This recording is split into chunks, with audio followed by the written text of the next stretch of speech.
Hey up! Right, I'm so close to that 100,000 subscribers now that I can almost taste that silver play button. Not that I'm entirely sure what a silver play button tastes like.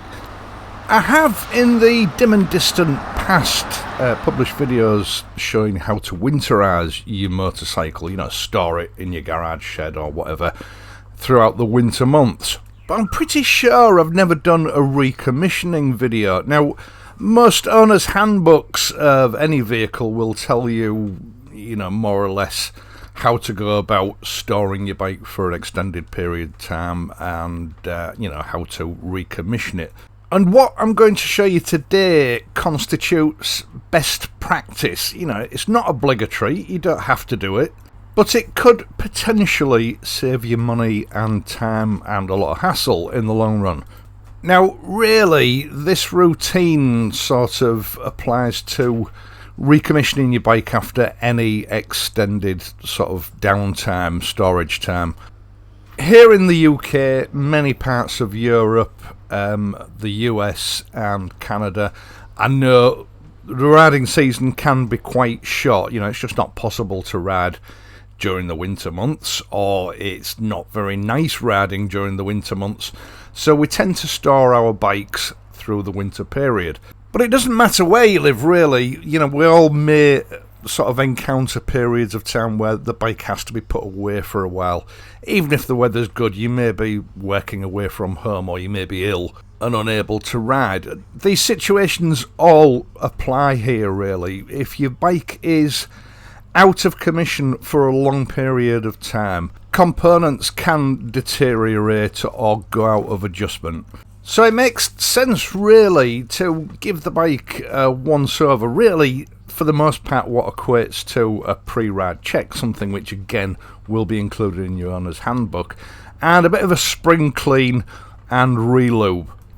Now, I should really have made this video about a month ago, but spring sort of encountered one or two false starts. So we had a bit of snow, a few cold snaps, frost, heavy rain, etc. So I held off, and then other things got in the way. So, it is what it is. Hopefully this video will serve people for years to come. Now, the first thing that I always do with the bike when it's been stored for a while and I've got it out is to give it a thorough clean. Give it the full Fillingham.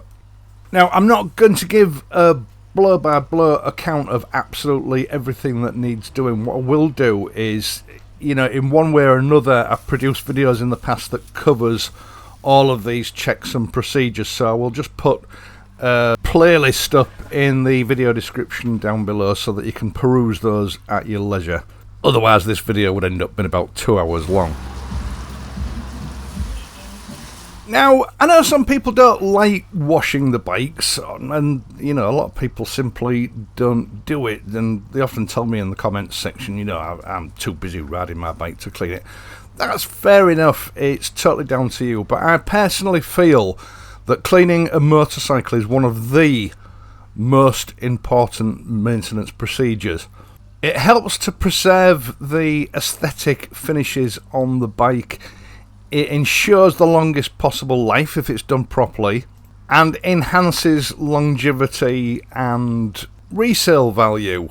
The other thing that it does is it makes you focus on every square inch of exposed motorcycle, so it helps you to spot when something's wrong. During the winter months, that bike will have been subjected to big fluctuations in temperature, heavy condensation and atmospheric fallout. You often get a very abrasive dust in concrete and brick garages. So cleaning your bike first means that you've got to sort of put your eye over every bit of the bike, and you will spot small corrosion marks, scratches, scuffs. You can identify things that are perhaps not a major problem now, but if not spotted can become a major problem later on, and it gives you the earliest opportunity to do something about it. Examine things like rubber seals, especially around electrical components, and of course your fork seals, just to make sure that nothing's perished or become unseated. and assess whether remedial action needs to be taken. You know, it might just be a case of pressing a seal back into place if it's somehow come adrift during the winter months.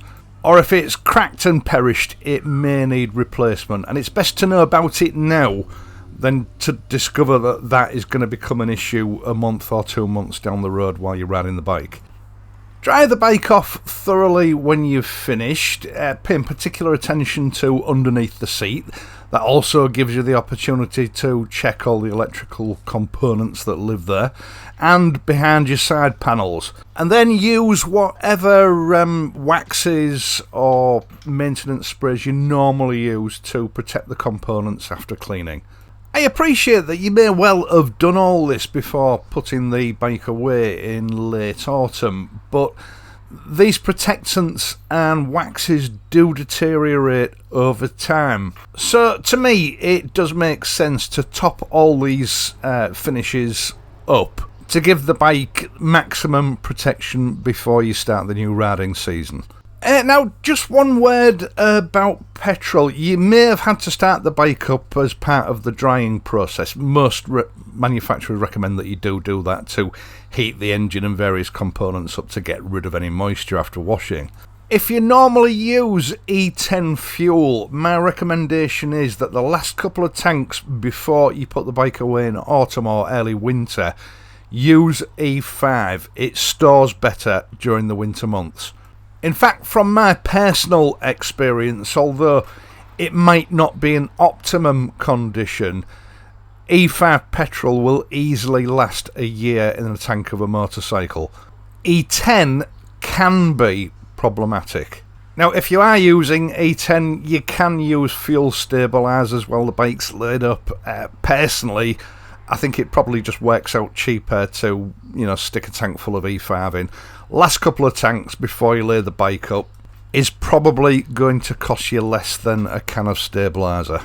Now, it doesn't matter which order you carry out the subsequent checks, as long as they're done. And really, these constitute what is a thorough pre-ride check as per your motorcycle handbook.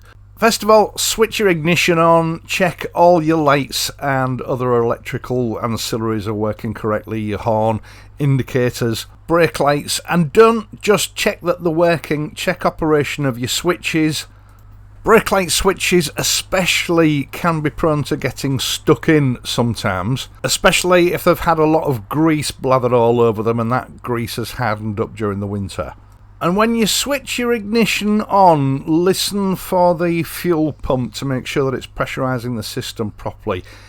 If the bike's been left for a long time, this can often make quite an alarming sound until it actually pumps fuel through the system and pressurises.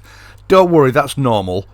But before you actually push the button and start the engine, just check that initially through your sight glass or using your dipstick that you do have enough oil in the bike. Warm the engine up and then do a proper oil check. Checking A, that the levels are correct, and B, look for any signs of moisture in the engine oil.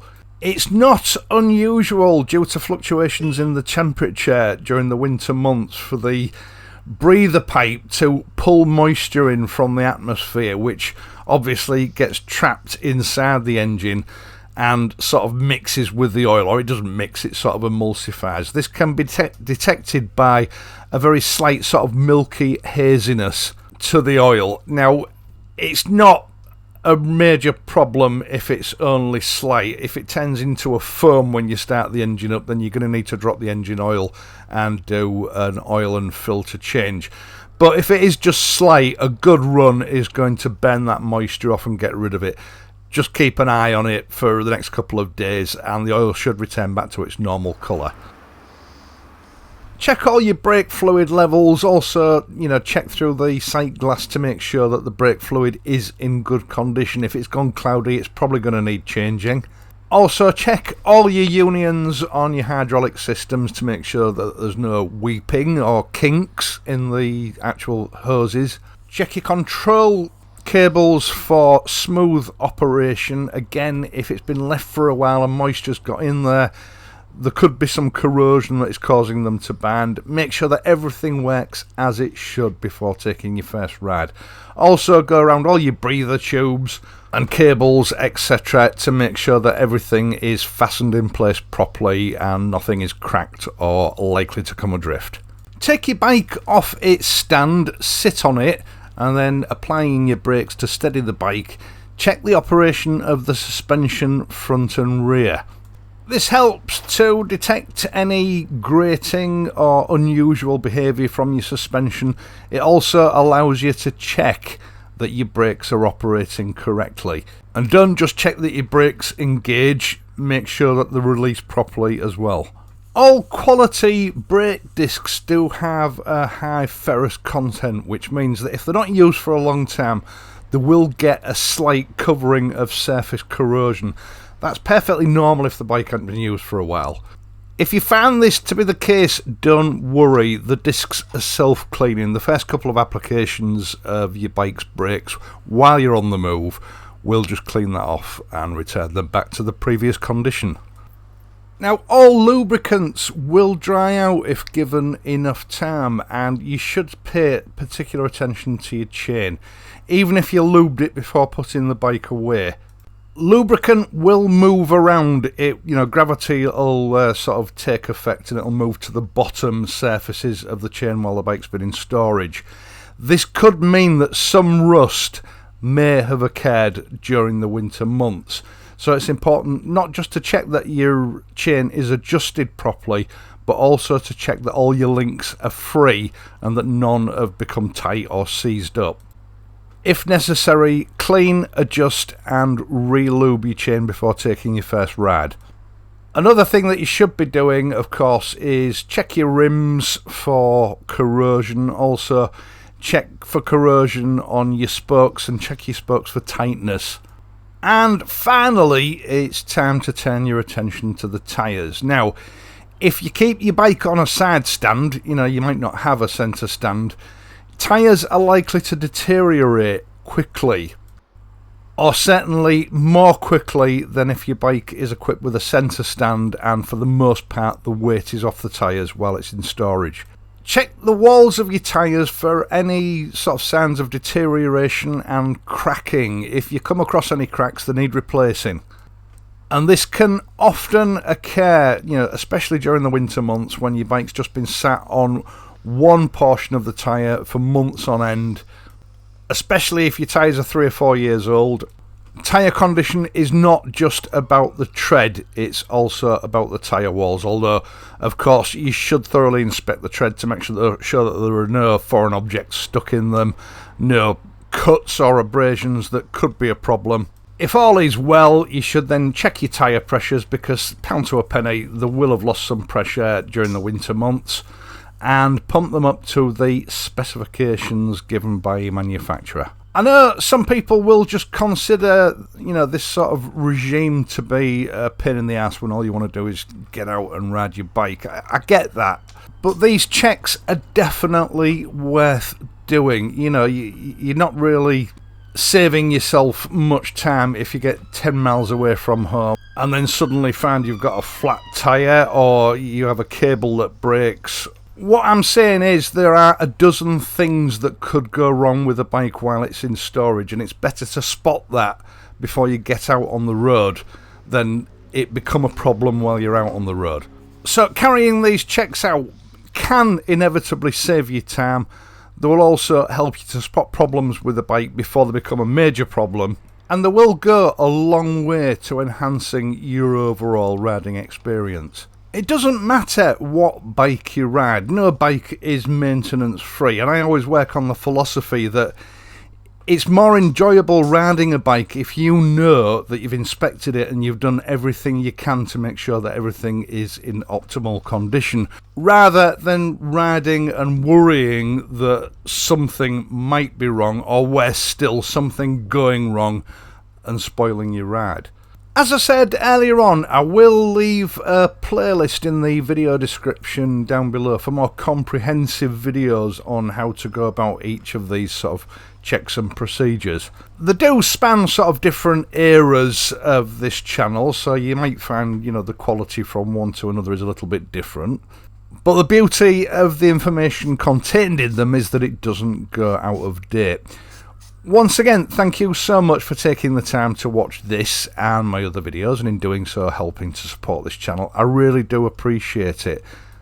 If you wish, you can support this channel through Patreon or via the super thanks button below the video, or you can just leave a like and become a subscriber. I'm grateful for any support that I can get either way.